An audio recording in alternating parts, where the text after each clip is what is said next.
Gue pengen bahas berita yang lagi heboh dan kita semua nengok ke berita itu. Kita coba akan kuliti berita-berita ini dengan logika berpikir yang benar. Di acara Masuk Pak Eko.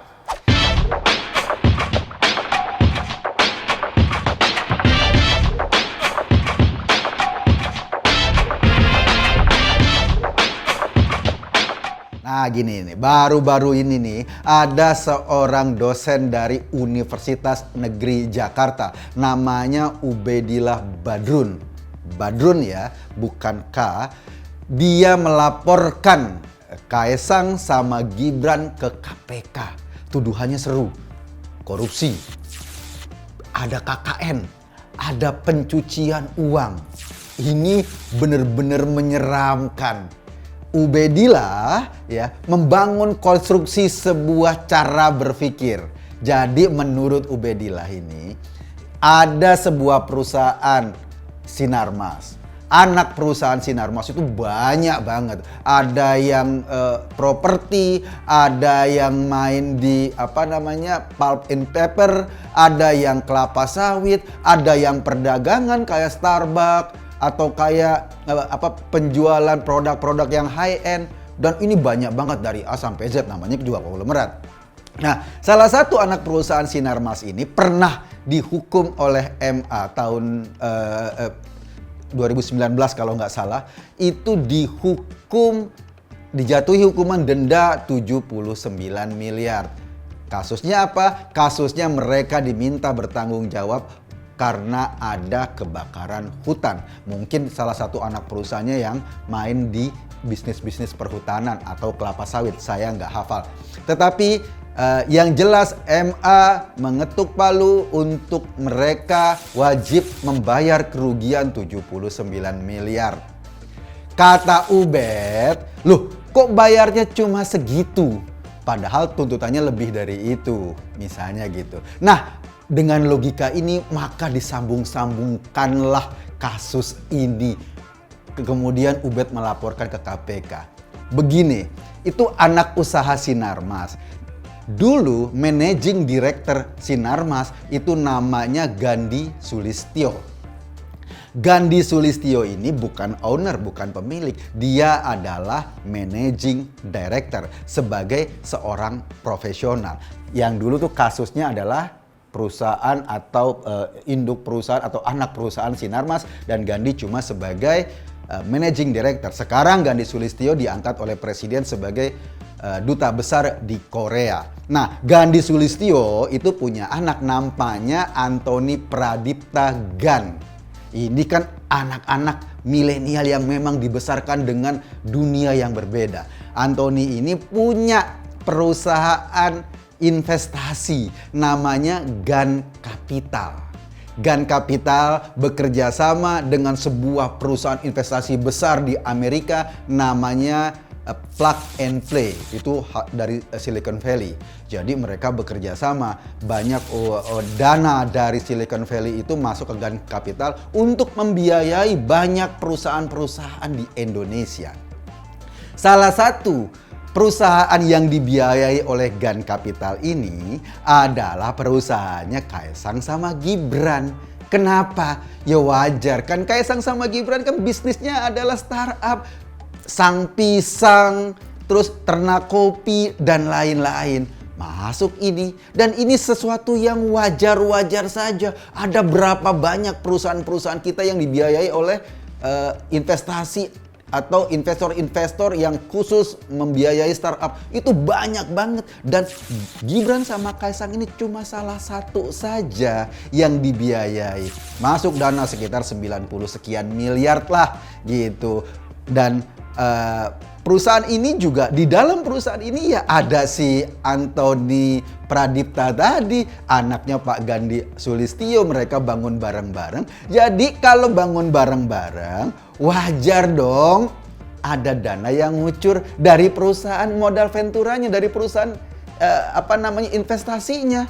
Misalnya gue nih bangun perusahaan sama teman-teman, tapi gue juga punya perusahaan kapital, wajar dong gue biayai perusahaan gue sendiri, gitu ceritanya. Nah, masuklah modal sekitar 90 sekian M. Lalu perusahaan bareng-bareng ini beli saham ke perusahaan lain. Perusahaan udang itu kira-kira 92 miliar beli saham.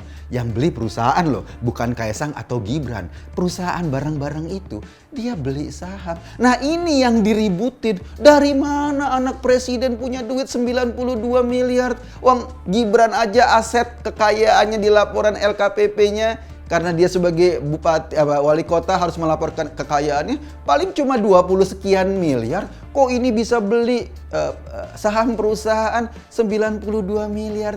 Ini cara berpikir cepet. Dia nggak tahu yang namanya perusahaan itu ya, apalagi perusahaan berkembang maju, startup, ya banyak yang mau biayai. Itu yang terjadi. Jadi gara-gara duit 92 miliar itu, dan juga dikait-kaitan sama kasus kebakaran hutan yang kebetulan bapaknya Antoni Pradipta itu kerja di situ, dianggap bahwa 92 miliar ini adalah hasil korupsi. Karena apa? Karena ada kasus diputusnya cuma 79 miliar dan ini dikait-kaitkan dengan sesuatu yang di bawah jauh banget. Ada Sinarmas sebagai induk perusahaan, ada Pak Gandhi Sulistyo sebagai profesional, ada anaknya Pak Gandhi Sulistyo. Nah, anaknya Pak Gandhi Sulistyo itu yang mengucurkan dana ke perusahaannya Kaesang dan Gibran, dan dia juga ada di situ, tetapi kemudian dikait-kaitan di kasus hukumnya Sinarmas. Yang menarik sebetulnya ada satu hal, ketika Ubed mau mengkait-kaitkan. Yang pertama, dia ingin mengatakan bahwa hakim-hakim kita yang mengetok palu soal kasus anak perusahaan Sinarmas itu berarti nggak independen dong. Berarti keputusan hukum itu menurut Ubed ini penting direvisi. Padahal sudah inkrah loh. MK yang putuskan, MA maksud saya, Mahkamah Agung yang putusin, bukan cuma di level pengadilan negeri atau pengadilan tinggi, sudah di level MA. Dan prosesnya sudah berjalan dengan baik. Jadi sebetulnya kalau mau bilang ini keputusan ngaco, yang digugat bukan Kaesang dong, bukan Gibran, gugat hakimnya. Dan kita tahu di Indonesia antara kekuasaan eksekutif yang dikepalai oleh Pak Jokowi beda dengan kekuasaan legislatif yang di situ ada dengan yudikatif yang di situ ada MA. Jadi kok mempermasalahkan keputusan yudikatif tapi narik-nariknya ke eksekutif? Ini kan aneh. Itu yang kedua. Yang ketiga yang lebih aneh lagi, lo tahu nggak? KKN, ya, korupsi nepotisme. Jadi dianggap Antoni ini atau Gan Capital membiayai perusahaannya sendiri yang bareng-bareng itu dianggap KKN. Lo lucu nggak sih? Katakanlah yang punya uang tuh bapaknya Pak Gandhi Sulistyo, anaknya jalanin usaha, anaknya mau bikin usaha, terus anaknya ngebiayai usaha, bapaknya membiayai usaha anaknya, itu disebut KKN. Halo? Gimana sih lo, Bet, kalau ngasih makan anak lo dan ada tetangga protes, kok yang dikasih makan anaknya doang, gua enggak? Ini KKN namanya. Masa kayak gitu logikanya? Kan lucu. Ya itu mah bukan KKN, ya memang anak lo dikasih makan sama lo, emang kewajiban. Begitupun Gan Capital, ketika dia mengucurkan investasi yang di situ ada Antoni, ya wajar. Nggak ada KKN-KKN-nya sama sekali. Dan yang ketiga korupsi. Korupsinya dari mana, bro? Itu jauh loh antara keputusan MA dengan prosesi ini. Kalau pertanyaannya gini, masa sih Gibran cuma anak perusahaan baru udah dikucurin dana sekian puluh miliar? Aduh, Bet, belajar deh tentang banyak usaha-usaha startup yang bukan cuma miliaran, triliunan dikucurin. Itu fenomena bisnis anak-anak muda di Indonesia maupun di seluruh dunia. Lo tahu kan?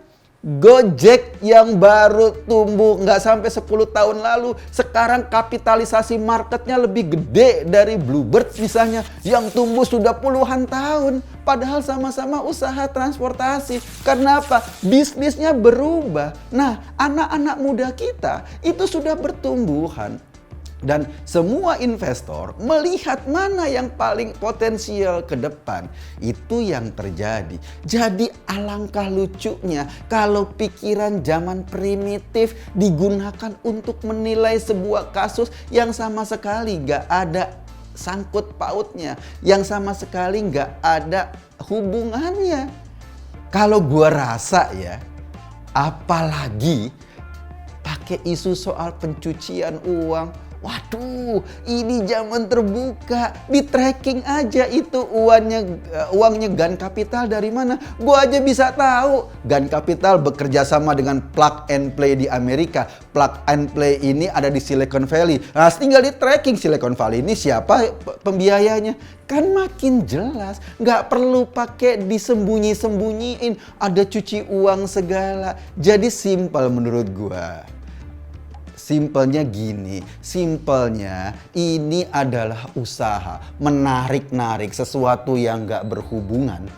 Ya, tadi tuh kasus yang ada di Sinarmas dan konglomerat Sinarmas ditarik-tarik sampai anaknya direksi Sinarmas yang sebetulnya secara struktural ya nggak ada hubungan sama sekali. Itu yang gue lihat dari kasus yang dibawa oleh Ubedillah ini. Sebagai informasi tambahan nih, Ubedillah ini kabarnya itu mesra-mesra banget dengan PKS. Banyak banget statement-statementnya yang dalam tanda kutip seolah-olah backup dan melakukan pembelaan terhadap berbagai kegiatan politiknya PKS. Yang keempat, yang juga menjadi tanda tanya besar di kepala gua. Gibran, ada isu loh. Gibran ada beberapa kekuatan yang pingin menarik-narik dia untuk bertempur di Pilkada Jakarta.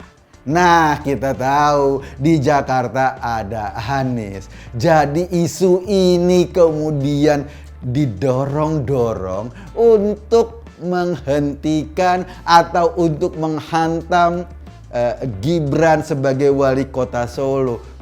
Padahal sama sekali nggak ada hubungannya, sama sekali tidak bisa dicarikan logika hukumnya. Tapi kan alasannya gini, loh saya kan cuma ngelaporin, nanti KPK yang akan melakukan investigasi dan lain-lain. Iya benar, tapi jangan kita lupa, laporan saja sudah membuat opini rame. Tujuannya bukan kasusnya yang di tracking KPK, karena secara logik saja tadi seperti yang gue terangin nggak mungkin ada hubungan yang jauh banget.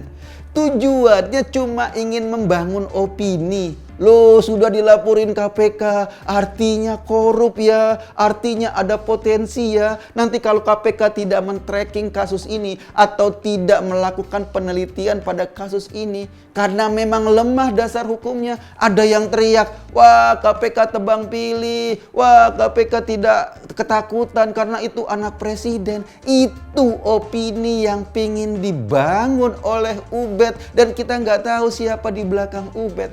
Opini ini yang sangat berbahaya. Kenapa berbahaya? Karena nggak fair. Kasian juga dong anak-anak muda lagi bisnis dengan cara yang baik, tetapi tiba-tiba datang seorang dengan kacamata politik bikin laporan yang sebetulnya basis kasusnya secara hukum maupun secara logik itu lemah banget.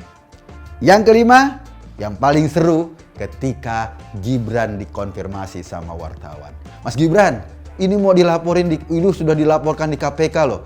Gimana tanggapannya? Loh ya kalau saya salah cekelan aja. Kalau gua salah kata Gibran, tangkep aja.